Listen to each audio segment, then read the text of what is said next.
Okay. So Gary Darley, I am based out of Washington State, but I work across the country, and I am a wealth architect. I help successful healthcare professionals and business owners build financial systems that still work when real life happens. And it's kind of fun to take people who have built something beautiful, but it's fragile, and making it strong. I think that's your best pitch yet, Gary. Yeah, really Hello, perfect.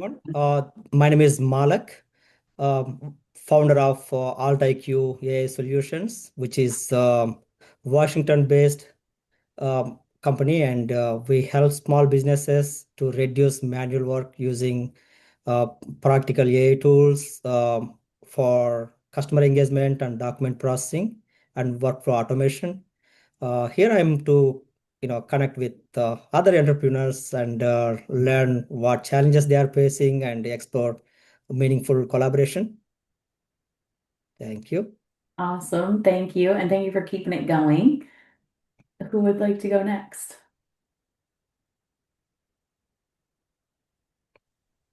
I can go.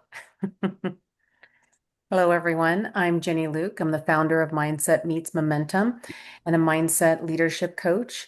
After 35 years of building software development companies and leading high-performing teams, I now work with C-level women and women in leadership roles who feel stuck in overthinking, pressure, or self-doubt.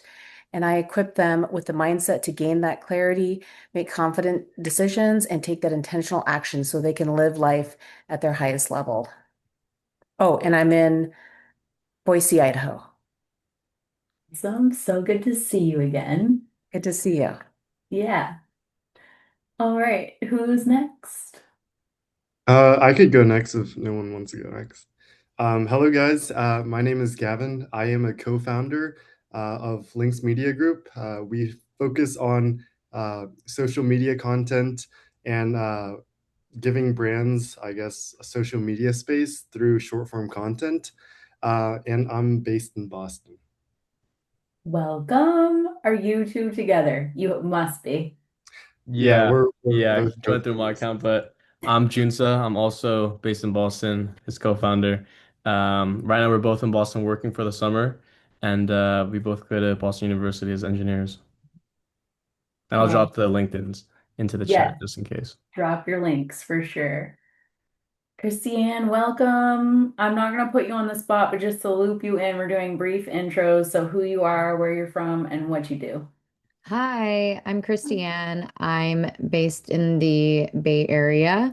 I'm a media and film producer and community leader here. So yeah. Awesome. Welcome. Thank you for coming. Oh, people are still entering. So, if you want to just keep it going, that would be great. I'm just going to keep letting people in too. Who wants to go next? I can go next if that's all right. So first of all, good evening, everybody. My name is Kenny, uh, from Connecticut, and my superpower is bringing your magic into the spotlight. So my company, Atlas Studios, does that by specializing in marketing, branding, and development, right? So that's both on the practical side and the digital side. You need some strategies, we got you. You need anything digital implemented, we got that handled as well. So we work with entrepreneurs with a growth mindset looking to either improve, expand, or work upon something that complements what they represent and introduces something new to their audience. So if you can imagine it, we'll do the rest. And you're based out of where? Connecticut. Do you say that and I miss it? Yeah, I Or did. I put it you in there. did? Okay. All right. I mean, I know this, but anyway, who's next? I can go next. So I'm Denise. I'm from Spring Hill, Florida, and I am the founder of Evanis, which is a company that assists women to become and align with themselves when it comes onto their business. So building a business around their lifestyle rather than building a business rather than building their life around their business. So I believe that a business is a stage. So however you feel is what it's going to amplify in the stage. So if you're not aligned, if your mindset is incorrectly, or if you're not, if you have a limited mindset, that is just going to reflect on your business. So we tackle it on the holistic side of helping you with your mindset and helping you to have a better journey in your entrepreneurship.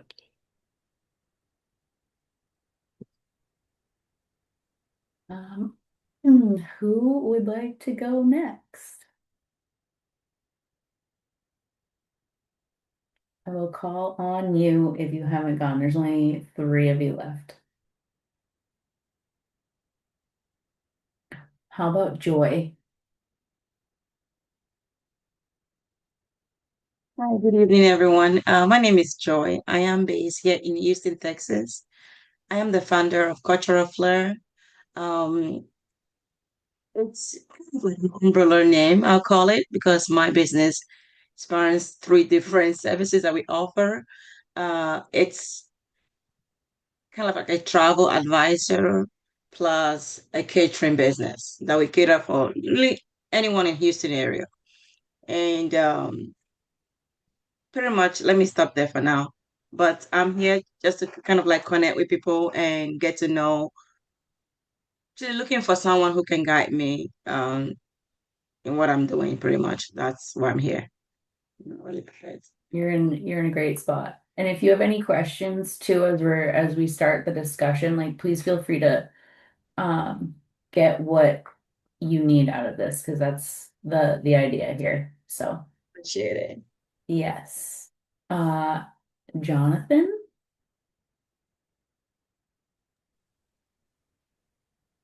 How are you? How are you guys?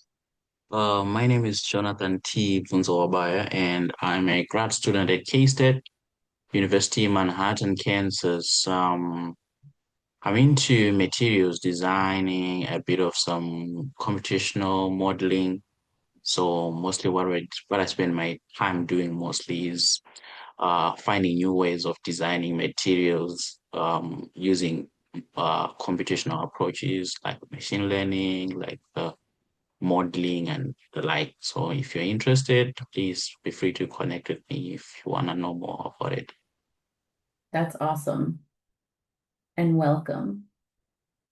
Last but not least. Aren't you supposed to get my pitch? Never. I can barely give my own pitch. What's up, everybody? My name is Nate Dubois, and I'm from New Jersey, and I'm also the founder of Legend Initiative. We shape perception and turn brands into legends. So if you want to become a legend in your industry and dominate, for the team you work with. Shifting perspective. I like it. And I don't have like the suave that you have. I'm like very awkward. You're very smooth. I feel like you're smooth, Abby. Surprising. Okay. Thank you. I'll try to be smooth right now. I'm Abigail, your host, full charge CFO and founder of the Business Kickstart Accelerator. It's a community-based platform for learning business fundamentals, finance, and building a really tight-knit community. And we do things a little differently here in this group. I like to host meaningful conversation rather than just like a round robin pitch scenario. So in June, we're talking from setback to setup. So I wanted to talk, we had such a really great conversation last week. If you get a chance, check out the YouTube. It was a mind-blowing conversation. So tonight I wanted to talk about tools that your go-to tools when you're having a setback, that at least keep you stable in the moment or are able to expand you through the process as well.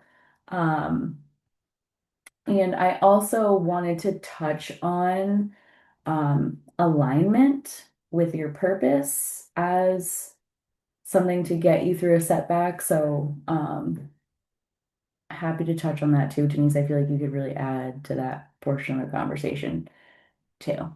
And I will drop it in the chat box, but if anybody wants to get us started, that would be great.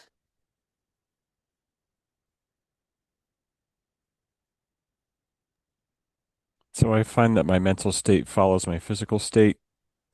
So when I'm having major setbacks, um, I like to do something physical. So I hit the gym. And when I can exhaust my body, then my mind tends to become more clear. So that's just one of the tools that when I find myself spiraling, it's time to go do something pretty physical, wear myself out, clear the mind. Nate. I think I'm the same as Gary. Like whenever I feel drained or like stressed out, I always like go to the court, try to get some shots up. Uh, that's about it. I just something that I'm used to since I was a kid that just soothes me. I'm letting a couple more people in. I don't usually, Elijah's here, but since they're in the waiting room, so apologies. Hello. I just dropped our discussion, which we just started in the chat. Um, so feel free to hop in as you feel called to do so. Kenny. All right, Elijah, good to see you, man. And Nate, I'm not gonna lie, we might have to talk a little bit of basketball after this because the finals are happening right now.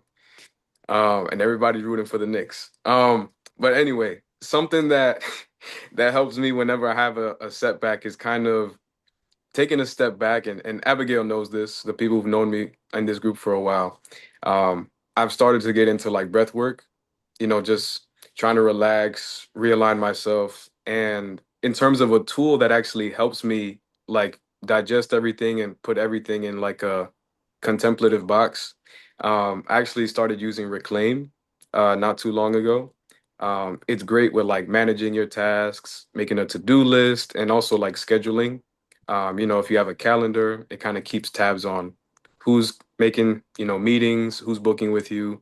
And also you can always go back and look at your list, right? If you feel like there's something left undone, you're like, hey, wait a minute. So you have that reminder there. So you can go check on it whenever you want.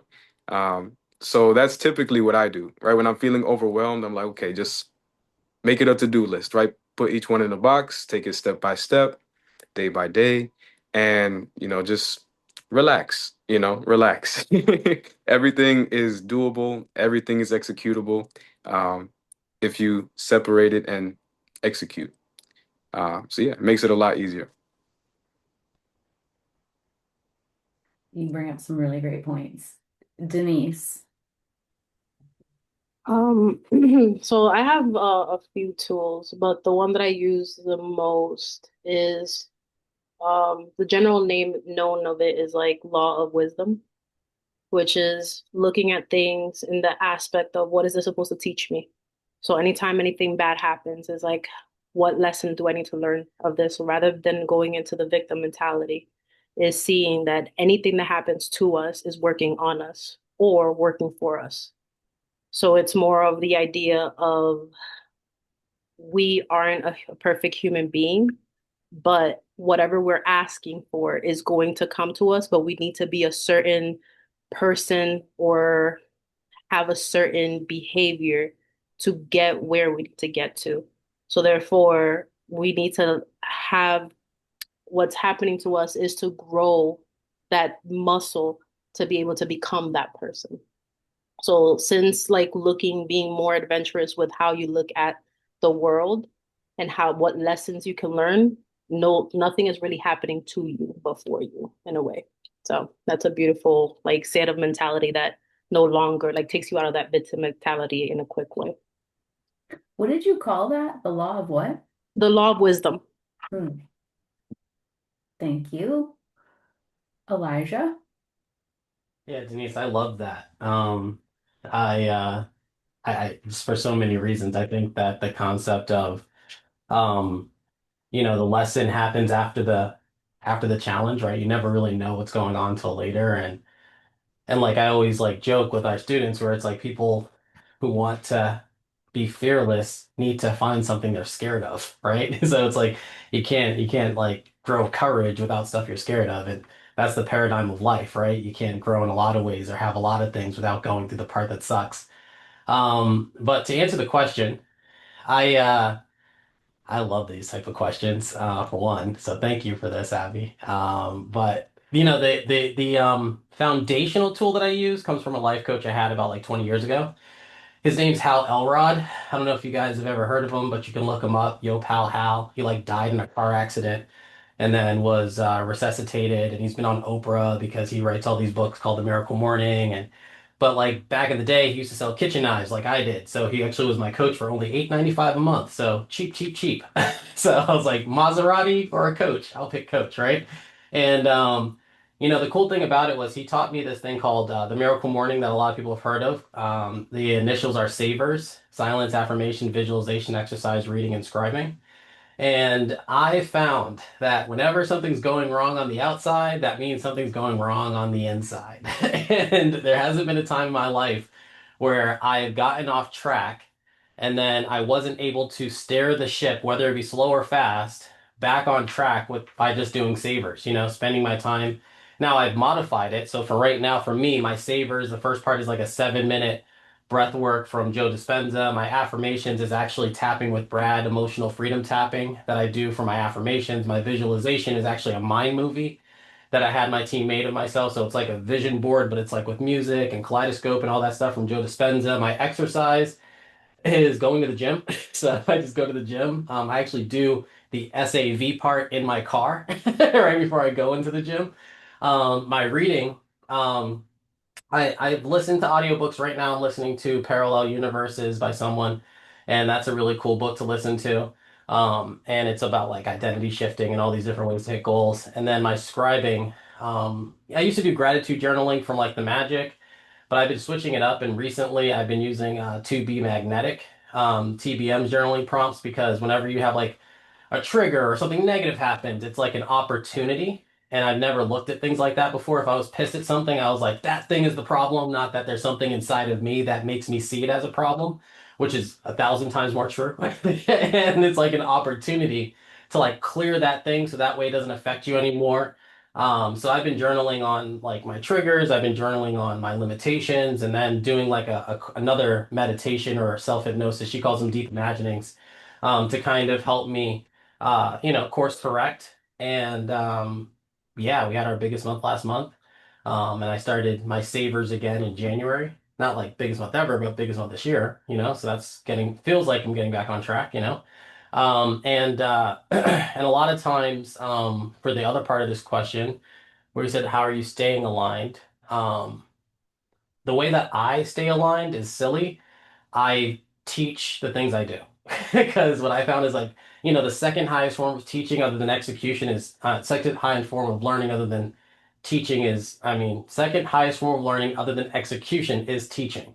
So whenever I find myself wanting to embody something more authentically, more effectively, I teach it, which forces me to like take notes on it, talk to my GPT about it, and like I'm teaching it for them, but then when I'm doing it in the moment, what happens is I used to do this by mistake. I'd read something in a book and I'd be like, oh, this is really good for Nate. And like that kind of steals the value of what it could do for me. So I started like making sure that when I read books or when I journal, I don't put anyone else in the involvement of it. I'm like, this is for me. I have this issue. I want to grow in this way. And like making it an I thing versus a them thing. And then when I teach, then it's about them, but I can talk to them about me. Because I'm like, and this is how I handled the problem, and this is how I went through the challenge, and this is why I think it's great, and it may not work for you, but give it a shot. So that's how I course correct, and those are my foundational tools. I'm always open and excited to learn more tools, which is why I love this method because the reading always opens me up to new stuff. And then the only other thing that I can think of that really helps me like snap out of like a rut is like a seminar. So like I'll book like a Tony Robbins UPW or a landmark course or something that's just gonna put me in a room full of people who are trying to be better and in front of someone who's, humble but an ass kicker and just completely makes me go inside because I'm a firm believer that, life happens inside out, not outside in. So if I can just, keep on reminding myself of that in real time, I find that I get a lot more success. And Abigail told me to introduce myself. Hi, I'm Elijah Cheeks. I help business owners get six figures in funding in 90 days or coach them for free until they do. Currently, we're helping our students get funding so they can buy more businesses with our Acquisitions Academy. You can check us out in our Acquisitions Academy podcast. We have 8 episodes up, but 22 done. So some really cool content if you like to listen to podcasts about buying businesses. You can learn more at ElijahCheeks.com. That's that. Get on the email list. I was just before everybody started to enter, Gary and I were talking about the your email that just went out today. Um, it was I forget the name of the guy that you had on there, the CPA. And I just was like, okay, I gotta start looking at buying businesses. So, I think we're gonna talk about buying businesses in July. Is it July? It might be August. I think I have a July topic already, which might be pricing structure. Um, anyway, you guys have some really great stuff. I had to take notes, so I could stay on track. One of my greatest foundational tools is therapy. I am in therapy and I will never stop going to therapy. And I mean, life changes, and I was going weekly for a while. I'm going monthly now. It was just a really grounding thing to have an outside perspective on what you're dealing with, and say maybe you're not handling this correctly, or you're absolutely right. Like just having perspective outside of your inner circle.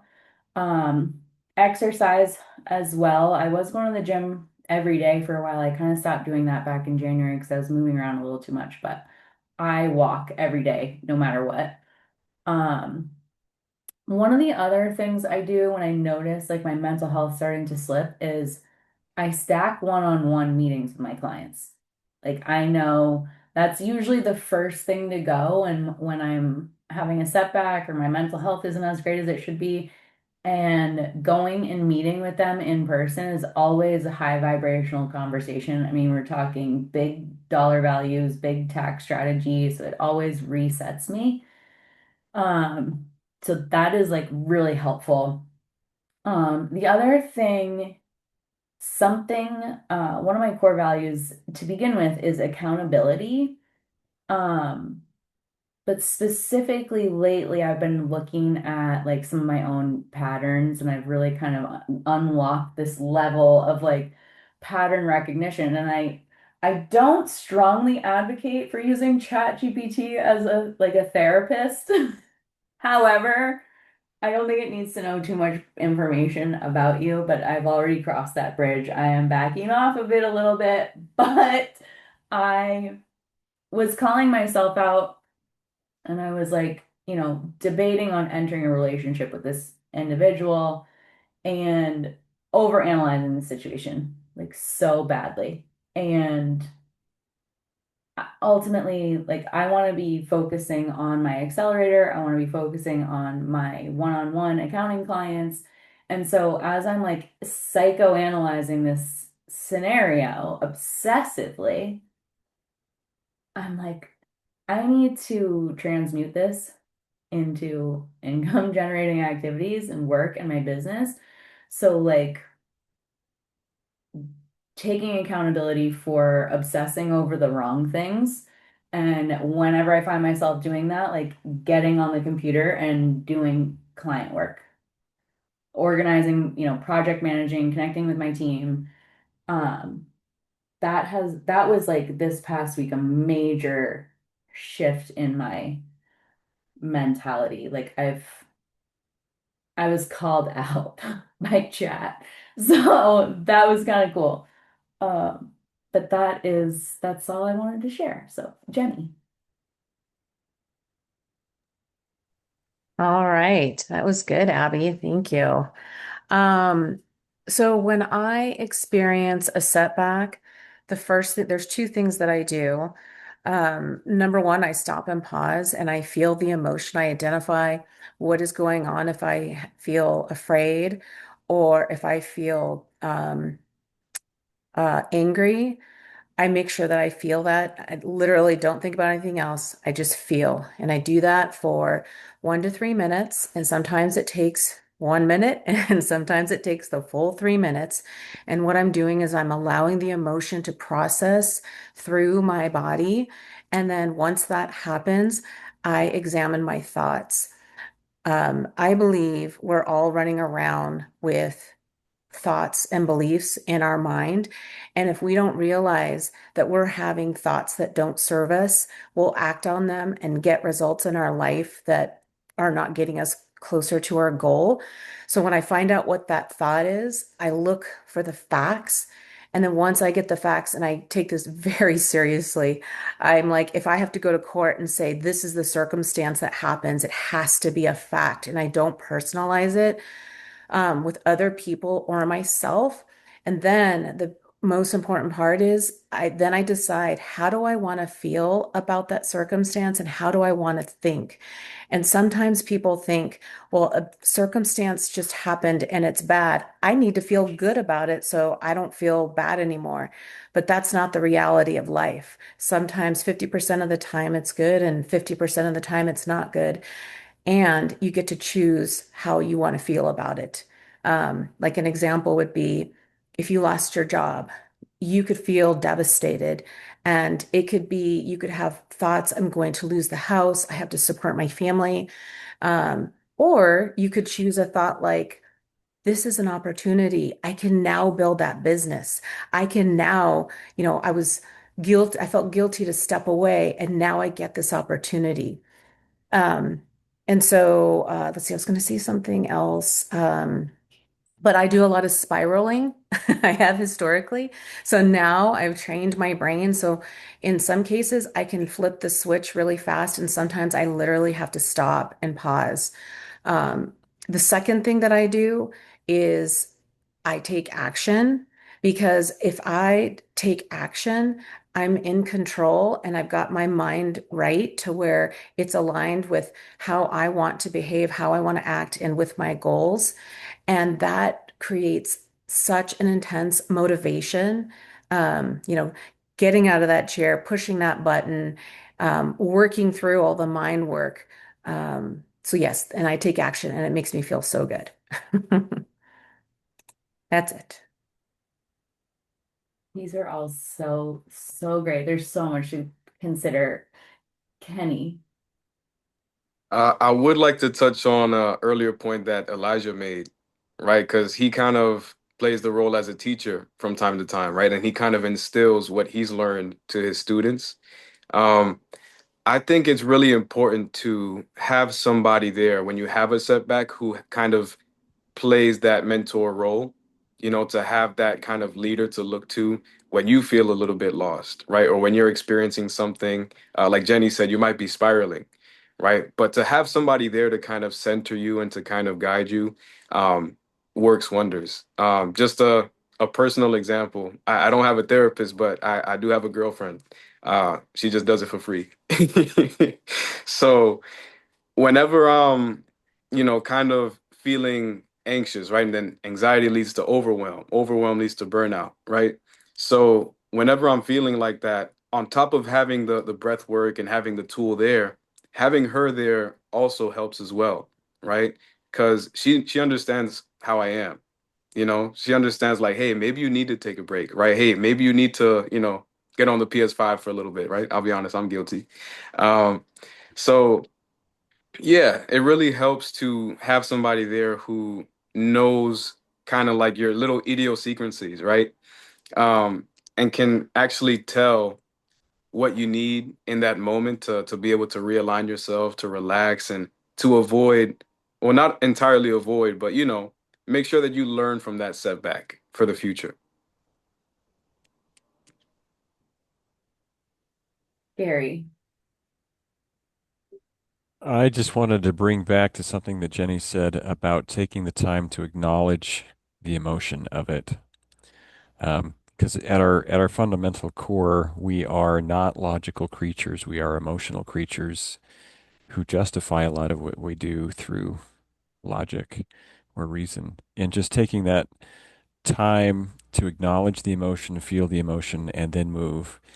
Um, you know, individuals that have lost their ability to use emotion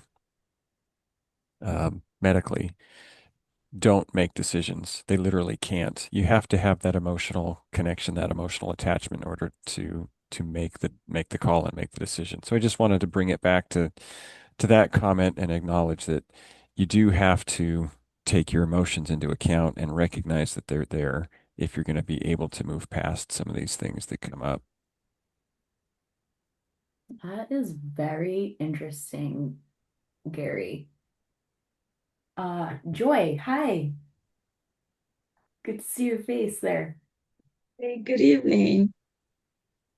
So this is my first time joining this group, kind of apprehensive a little bit, but I one of the two that really helped me is my connection with God. I'm a Christian, and I really formed that bond with God, and it helped me a lot with setback. And when I'm having a really hard time, I always will go to God in prayer.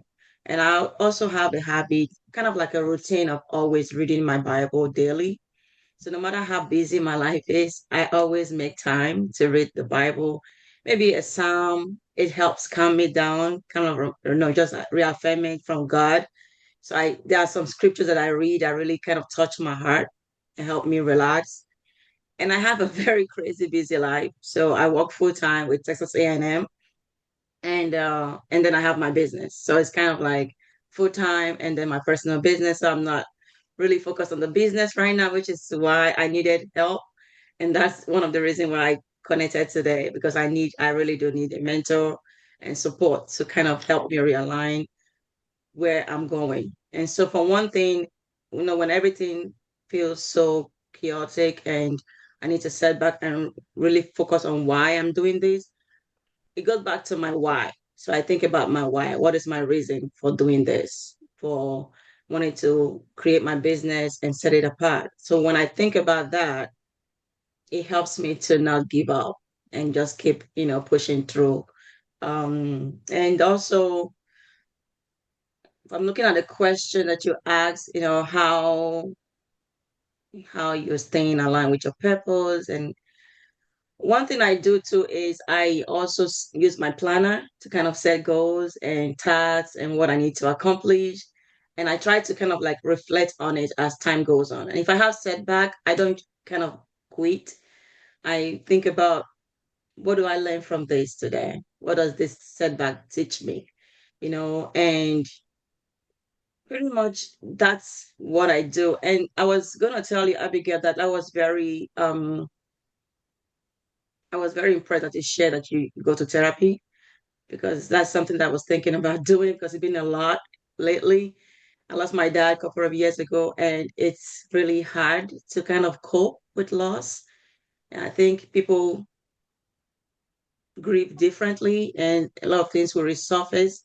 And sometimes you're too busy that you don't really process it. But I've been thinking about seeing a therapist, but I'm just so not used to it. I'm Nigerian, and it's not a thing that we really do. It's sometimes people tell you, like, are you crazy? Why are you going to see a therapy? But you saying it today kind of like, I needed to hear that. Maybe that will help me kind of make a decision. But that's a little bit about me. So prayer is my really the biggest thing for me and God, and just making sure I know my why. Why do I do what I do? And stay connected with friends and family too. That helped a lot. I will stop here. I just want to interject for a second on the therapy subject. First of all, Psychology Today is where I found my therapist and I interviewed them. And so don't let them, like, you are buying a service. You want to make sure you're finding someone that is going to be right for you. I went through four people before I found this person. And I was like, this is what I need. This is what I'm expecting out of this situation. And I've been with her for 3 years now. Um, and one of these obsessive thoughts that I was having over the last week, like I'm down to monthly, so I don't get my 1 hour a week with her, which is great. It's because I'm doing well and I've recovered from like pretty serious event in my life. Um, but I was telling my girlfriends, I'm like, I can't wait to like read these text messages to my therapist because I obsess over like the psychology of stuff. So like it was nice to have somebody else's say, like, you're not crazy. This is really what's happening. So there, she's like a friend that I pay. I pay her to be my friend. So just find somebody that is gonna be exactly what you need. And you don't need to tell anybody Good. you're doing it. My family doesn't go, Okay, good. and I can't actually talk to my family much anymore because they're like stuck over here and I'm just like moving on in life. So 10 out of 10 recommend it. Appreciate that. Thank you. Yeah. Denise. So, I wanted to acknowledge something that Jenny and Gary said that we are emotional human beings. When we are born, we technically, the first thing that we do is have feelings. So like bunch of like you see the kids will cry because they can't sense their feelings. They're super connected. They don't have logic. Logic it comes afterwards, and logic, and this is my theory, logic comes from life events. So most of the thought process that we normally have is from experience that happened in life. So it's somebody else's voice sometimes. Sometimes is that uncle that's criticizing you or that mom that is telling you like, hey, you can't do this or why are you acting this way? And it's that constant critic. However, is the exposure that you had around your life, it's where your logic normally goes. So being able to be connected to your feeling is something that is natural. It's something that has always been there as a child, but it's kind of taken away from us depending on like how we were raised or how like the exposure of like, hey, be connected with your feelings or be connected with your emotions, which normally like with people that hustle and bustle, it's more like shove your feelings down and continue going in a way. So it is a muscle that we have, but if we don't use it, we do lose. And it's more of like people need to understand that it's something that could still be worked on, still can like go towards to growing it bigger. Just like when you go to the gym, you can gain all these muscles. You go from like 5 pounds to like 150 pounds. It is possible, but if you stop going to the gym, you're gonna go right back to that 5 pound. So it is not impossible. It is possible, but sometimes like going into the logic and actually like trying to reason with your logic can set you up for failure because if you don't process the feelings of where the origin came, like where all that thought process came from, then it will just continuously keep boiling up because there's an underlining rule that will constantly sit there and be like, oh hey, pop out, like remember me? Oh, this is the reason why you do this. So logic, like when people think too much of logically part, I tell them to be careful unless they have trained the muscles of emotion, like being connected with their emotion more. So that way they have like a balance between the evil and the good. Thank you for putting that into perspective a little more because that I couldn't quite wrap my head around it because I am a very logical person, but I feel like I was just smacked down. So thank you, Elijah.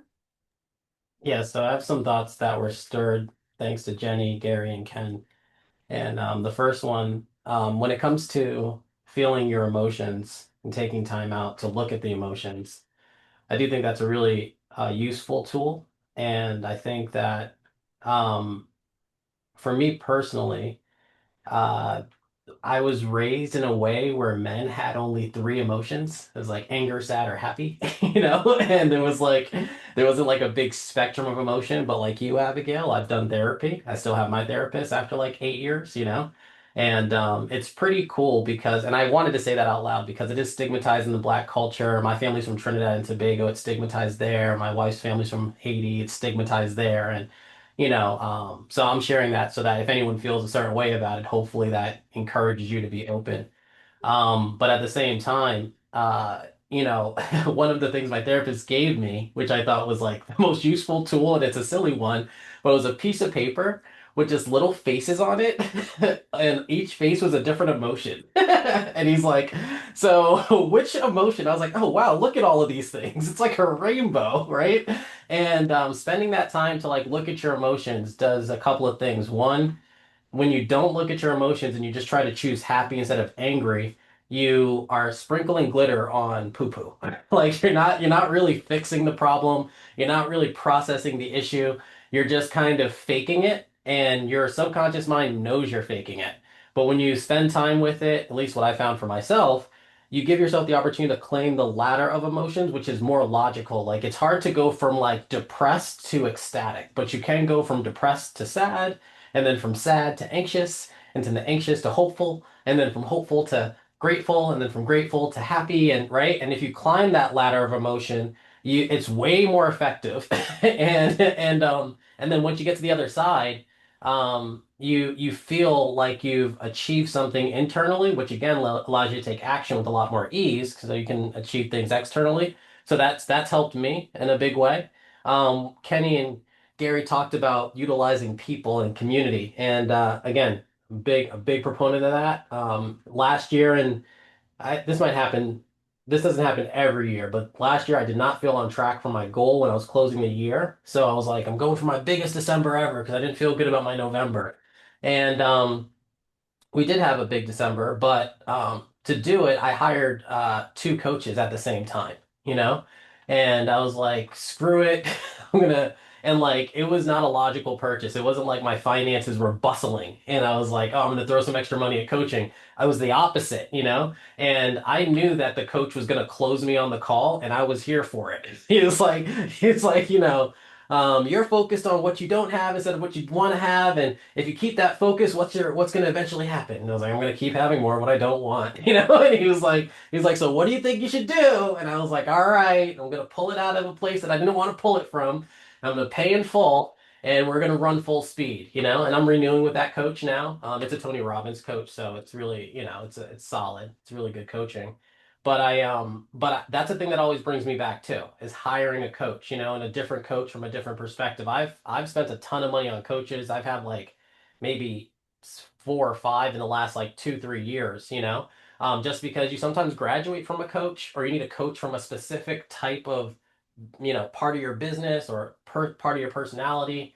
And then like Kenny, I have a wife that is she loves confrontation. So, and I don't. So we're a perfect match. So when we do meetings, right? We have like what's called abundance meetings, so we can talk about finances, and we have like a relationship check-in, so we can just make sure we're not like losing touch in any way as we get busy, because she has businesses too. And when we check in with each other, we talk about like what's going well and what's not going so well, and what's annoying us and what's like getting us fired up. And sometimes we'll talk about our goals. And when I'm talking, my wife has no problem interrupting me and be like, I hear your limiting beliefs. And I'm like, I want to be angry when she says that. But instead, I try to get curious, because I learned that from my therapist. And I was like, okay, well, tell me more. What limiting belief do you think you're hearing? And she'll tell me the limiting belief, and I'm like, and like I have to be honest with myself, like I really do think that, and I do see how that's limiting me. And I don't want to keep that belief. So, and then it sounds like, all right, I'll work on that this week. I'll journal on it. And so having that extra person on the outside, I do think has tremendous value when it comes to transformation, which I think is what we're truly talking about, and kind of, creating an identity that's in alignment with the future you seek. And then the last thing is groups like this. That's the last thing. Like community makes a big difference for me. Sometimes it's me engaging with my community, and I'm not pouring my heart out to them. When I pour into other people, I actually get like an unsaid return on energy from it. So that's just me though. So like if I have like one of my group masterminds, and I'm just pouring into them, and I'm talking about like handling challenges, and we're talking about our wins, and I'm congratulating them, it feels like an internal Thanksgiving that I leave full from. So, but also groups like this or other networking groups where it's not just like a give and take, try to make money in 30 minutes from strangers type of meeting, but like a, hey, let's have a real conversation and connect and share and give and give and just with no intention of getting anything. So that's another thing that kind of gets me back on track, grounds me, and yeah. So sometimes I seek those things out. So if I'm off track and I haven't been to a meeting for a while, sometimes I come in to get back on track. So those things help me. Um, Relationship goals, Elijah. Like, I want a marriage like that. If I ever find myself married again, that is like such a solid situation you have, and I love it. Um, I'm gonna be I'll try to be quick. I'll do my best. Joy, I wanted to touch on prayer too, because that's very foundational for me. Daily practice. I can't live without it. My life is exponentially better and happier as a result of it. And even better when I focus prayer on my friends and family that I care about. Um, the other thing was the community, and I the reason I created my accelerator community was this entire conversation right here, like having a personal setback in my life due to poor relationships around me, becoming isolated, spiraling out of control, and like seeing an obvious need to have people around and have conversations like this on the regular and make it an anchor in my week multiple times. Um, so that's what that's about. So I'll pass it on, Kenny. Wow, I think there's something very profound in the points that Abigail, Elijah, and Denise brought up.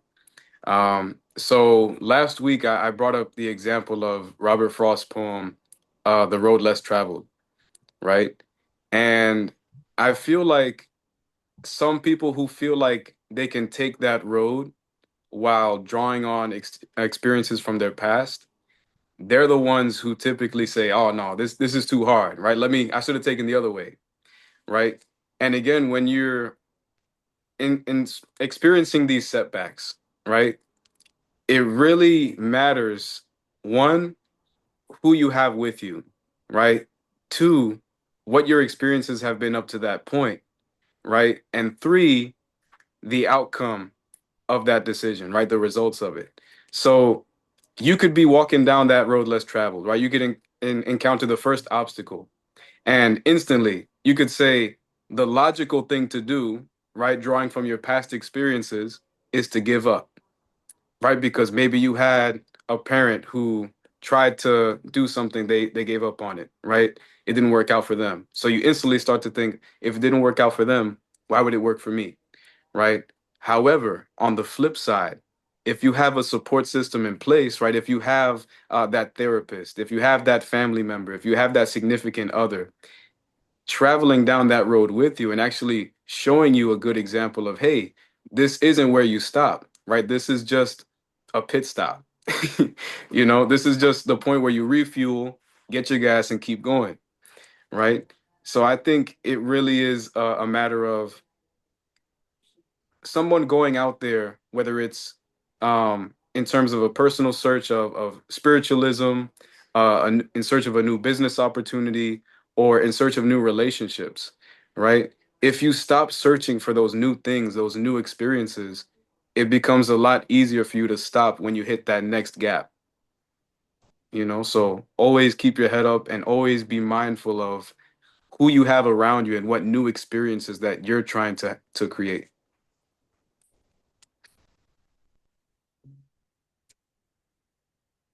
Jonathan.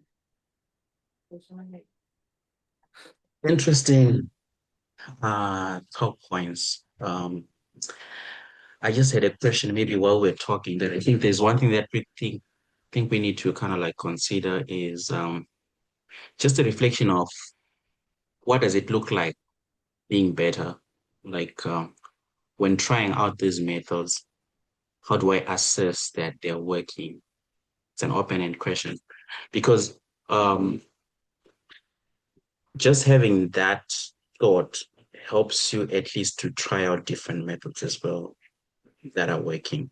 Maybe it might be emotional wellness, maybe it's you getting back on track, maybe it's you looking at the relationships to say, oh, my relationships are now better. Maybe it's an addiction recovery or whatever, but there's something that you have to look into that says this is my marker of progress. As for me, I've kind of seen primarily two things that I've seen that are more of opposites, but that kind of work: being alone and being with people. So being with people that have no idea of who I am helps me to take myself outside my own situation and just look exclusively at their situations, their stories. So sometimes I usually take drives, 2 hour drives with somebody, a stranger, just take them to the airport or somewhere. Then I come back. Then I hear their story. Sometimes it helps me kind of like give a rest or about my own issues or my own problems, just exclusively focusing on that person. Then the other thing that also works is just having time being alone. Sometimes I don't get inside the house, I just stay inside my car. So for me, being inside my car is what's between work and home. So I'm in transit. So I get to ask myself, what's really wrong? Then sometimes I noticed that it's not really the problem, it's just that I'm not been sleeping. So I noticed something about not sleeping. Not sleeping is a magnifier, especially an emotional magnifier. So if you don't sleep next day, you just feel bad. And and one little thing that might be just be a problem becomes too magnified and becomes a problem that you think it cannot be solved. So I've seen as if sometimes all I need is sleep, just sleep.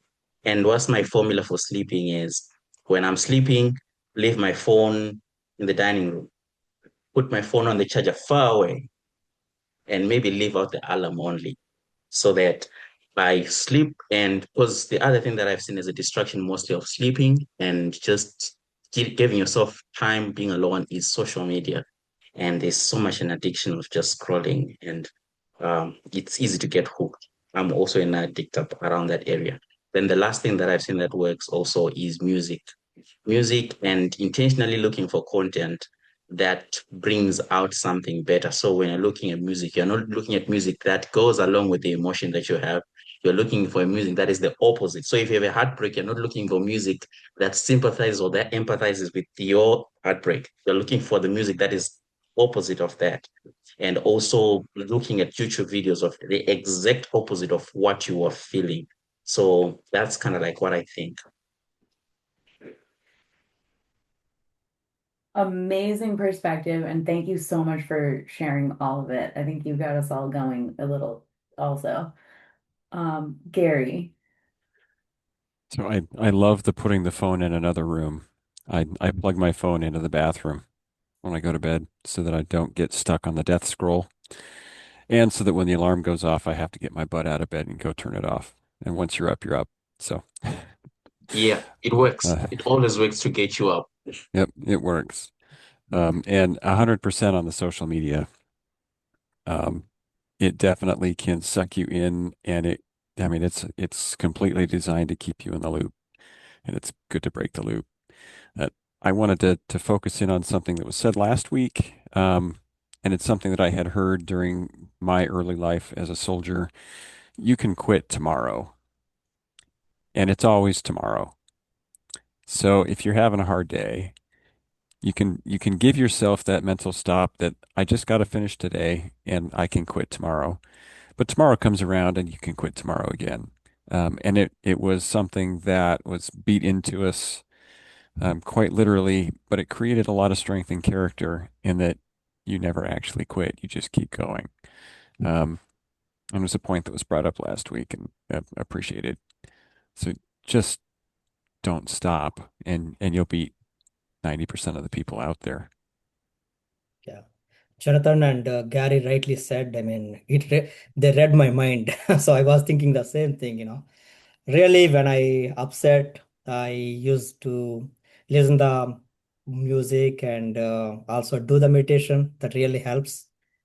And also keeping the phone outside, not at the close to the bed, not close to the bed. So that will really help. Yeah, those are my thoughts.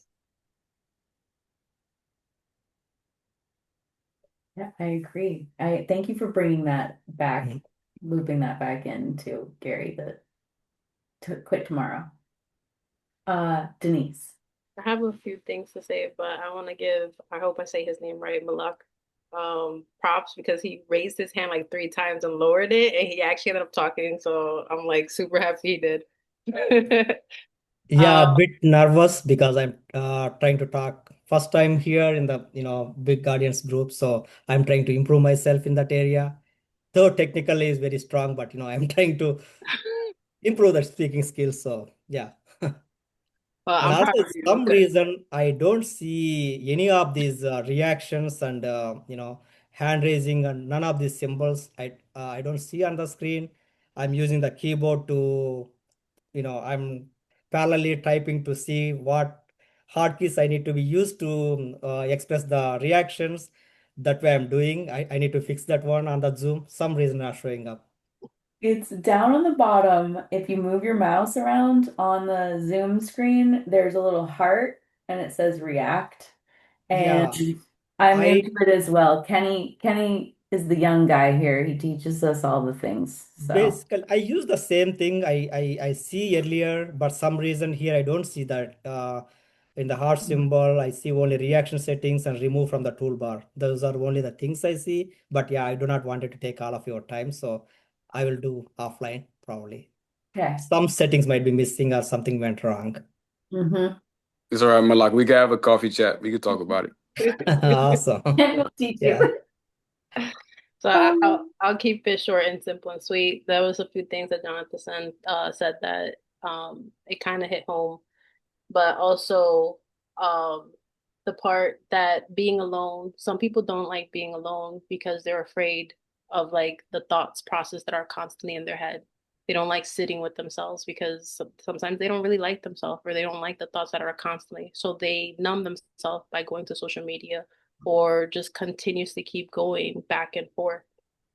So like they they find a distraction just to avoid being able to feel. And about the progress part, it's recording your progress, however it is. Some people journal, some people like paint. Like I used to paint, so I used to compare my painting depending on how I used to feel before. So when I was in a dark place, you will see the painting, it was dark. But when I was in an enlightened place or a better place, like you will see the colors and the beauty in it. So you have to find your avenue of like how can you record your progress of what you do, of what you do. And some people take pictures of themselves to see like where was I from, in January to where I am in December. But it's just a way of process of progressing. Some people do it on YouTube.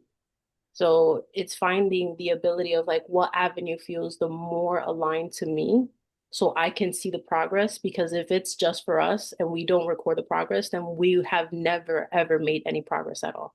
But if you have proof, when you read back to it, be like, wow, my mindset was completely different at that time than it is right now.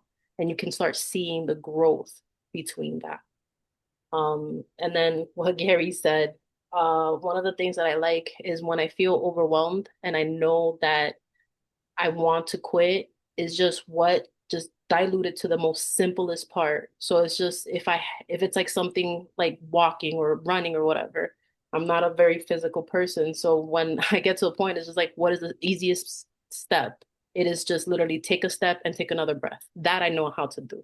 So just keep doing that until I can no longer do it and breaking it down to such a molecule part that my brain can't argue with it because I know how to breathe and I know how to take another step.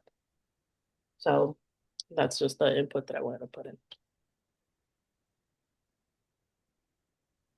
this is such a great topic. Every week so far has been amazing. Kenny, are you just gonna quote yourself from here on out in all these meetings? I think you should. No, I got one. Okay. All right, everybody. So we're wrapping up for the evening, and keeping up with the theme of setbacks to setups. This week's quote comes from Les Brown, who says, anytime you suffer a setback or a disappointment, put your head down and plow ahead. And with that said, I will pass it back to our host, Abigail. All right, guys. I dropped the Discord in the chat. I hope those two grabbed it before they left. I just noticed they left. Um, no meeting next week. I'm doing something fun. And now that this isn't fun, because this is probably more fun now that I say it like that. But we'll resume the week after. I haven't canceled it on Eventbrite. So it'll be the 25th, we'll be back. Um, and that's all I got. It's such an amazing conversation. These are recorded and they're up on YouTube if you want to catch last week's. It was really great also. So yeah, thank you for being here. Malak, thank you for Thank you, guys. chiming This is in. really nice. Thank you. Thank you. Thank you. Yeah, thanks, guys. Thanks. You have a wonderful evening. Have You a good night. too. I hope to see you again in 2 weeks. Yes, I hope to Same join you link. guys again.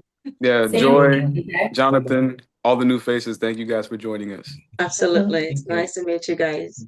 Nice to meet you too. Bye-bye. If you want next week, I'm happy to host again if you want me to do it. Do you want to Yeah, do it? I'll show Yeah. up. You Yeah. will?